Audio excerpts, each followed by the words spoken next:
साथियों नमस्कार। साथियों आज मैं आप लोगों के माध्यम से मौजूदा सरकार से मात्र एक ही चीज़ पूछना चाहूँगा, क्या गरीबों की, मज़दूरों की, श्रमिकों की मदद करना गुनाह है क्या? क्या गुनाह है क्या? अगर किसी गरीब मज़दूर की मदद हो जाती, क्या गुनाह हो जाता? साथियों मैं आप लोगों के सामने इन लोगों की पूरी राजनीति आज रखना चाहता हूँ। गरीब मज़दूर अपने घर लौट रहे थे बेचारे। वे लोग कितने ज़्यादा परेशान हैं, इतने ज़्यादा पीड़ित हैं कि उनका दुख आप देख नहीं सकते। एक बार आप सड़कों पे जाकर के घरों में से निकल के उनका दुख देखिए, आपकी आंखों से आंसू आ जाएंगे। मैं दावे के साथ कह सकता हूँ, आपकी आंखों से आंसू आ जाएंगे, आपके आंसू रुकेंगे नहीं।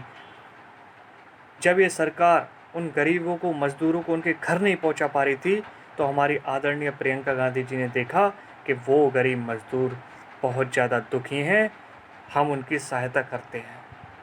उन्होंने आदरणीय मुख्यमंत्री जी को पत्र लिखा, मुख्यमंत्री जी अगर आप इनकी सहायता नहीं कर सकते तो आप हमसे सहयोग लीजिए और हम आप लोगों को 1000 बसों की मदद करते हैं।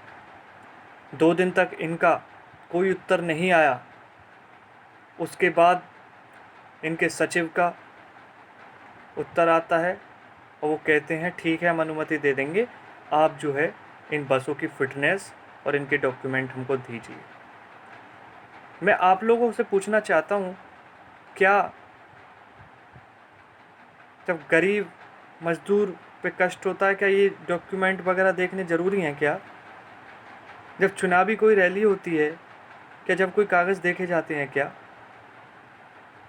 और सबसे बड़ी बात, जब उन बसों को लेकर के हमारे उत्तर प्रदेश कांग्रेस कमेटी के प्रदेश अध्यक्ष अजय कुमार लल्लू जी आगरा बॉर्डर पहुँचे, तो बड़े दुख के साथ कहना पड़ रहा है, इस सरकार ने उनको वहाँ जेल भेजने का काम किया। इसीलिए मैंने आपसे पूछा कि गरीबों की, मज़दूरों की सहायता करना गुनाह है क्या? अगर ये गुनाह है तो हम और हमारी पार्टी इस गुनाह को बार बार करेगी, क्योंकि हमसे मज़दूरों का दुख नहीं देखा जाता।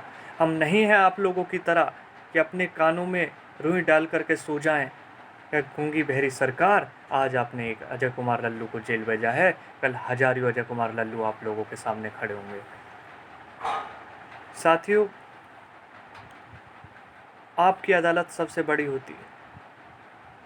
आज हम जनता के बीच खड़े हैं, फैसला जनता को करना है। क्या गरीबों की मदद करना गुनाह हो गया?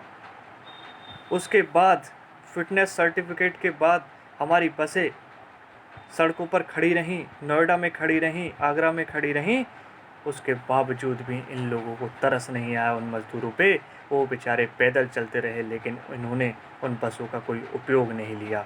आप मुझे बताइए, अगर उनमें से कुछ बस ख़राब थी, मैं आपकी बात को ही मानता हूँ, कुछ ख़राब थी, कुछ ऑटो थे, कुछ बाइक थी, कुछ एम्बुलेंस थी आपके हिसाब से, तो हमें उससे भी कोई तकलीफ़ नहीं। मैं आपसे पूछना चाहता हूँ, 1049 बसों में से अगर 100 बस ख़राब थी, 200 बस ख़राब थी, 300 बस ख़राब थी, 400 बस ख़राब थी, और मैं तो आप ही की बात मानता हूँ, कम से कम 10 बस तो ठीक होंगी।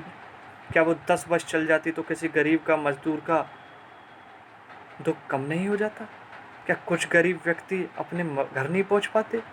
लेकिन आपको इस समय भी अपनी गंदी राजनीति के से कोई बाहर नहीं निकाल सकता।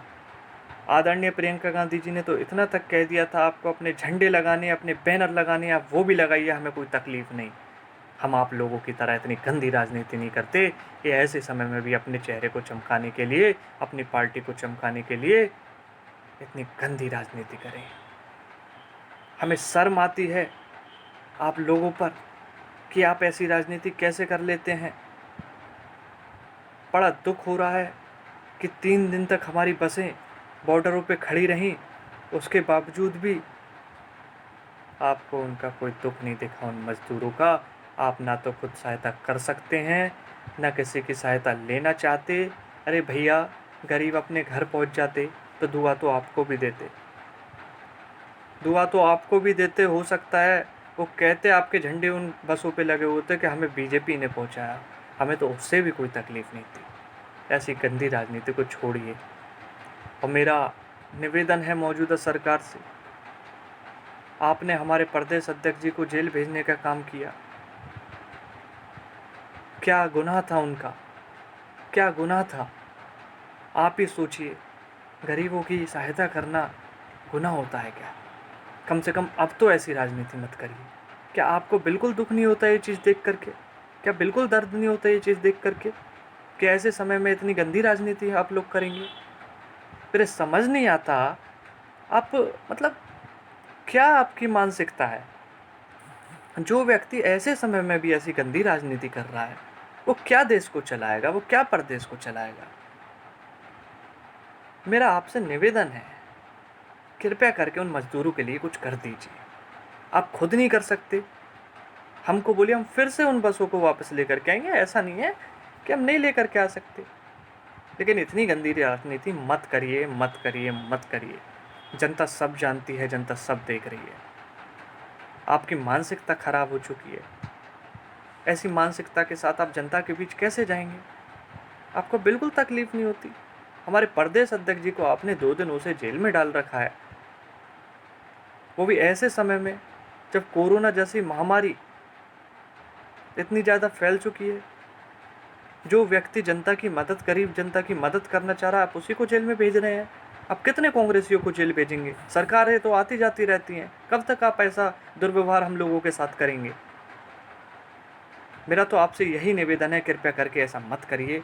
गरीब मजदूरों को उनके घर पहुंचाने का काम करिए और तत्काल प्रभाव से हमारे प्रदेश अध्यक्ष जी को जनता के बीच आने दीजिए, ताकि वो उन गरीब मजदूरों की सहायता कर सकें। हम आपका पूरा सहयोग पहले भी करते आए हैं और अब भी करने को तैयार हैं। लॉकडाउन का हमने काफ़ी अच्छे से पालन किया। आपने कहा ये काम होना है, हमने वो काम किया। आपकी सारी बातें हमने मानी और अब भी हम ऐसी महामारी में राजनीति नहीं करना चाहते। हम आपका पूरा सहयोग करेंगे, लेकिन कम से कम आप ऐसी राजनीति मत करिए। दुख होता है देख करके, दर्द होता है देख करके, जब आप लोग ऐसी गंदी राजनीति करने का काम करते हैं। कृपया ऐसी राजनीति को छोड़ दीजिए। जनता सारी चीज़ें देख रही है आपकी। खैर, कोई बात नहीं, सरकारें आती जाती रहती हैं। अभी तो आपसे यही निवेदन है, कृपया करके उन मज़दूरों को उनके घर पहुंचाने का काम कीजिए। धन्यवाद।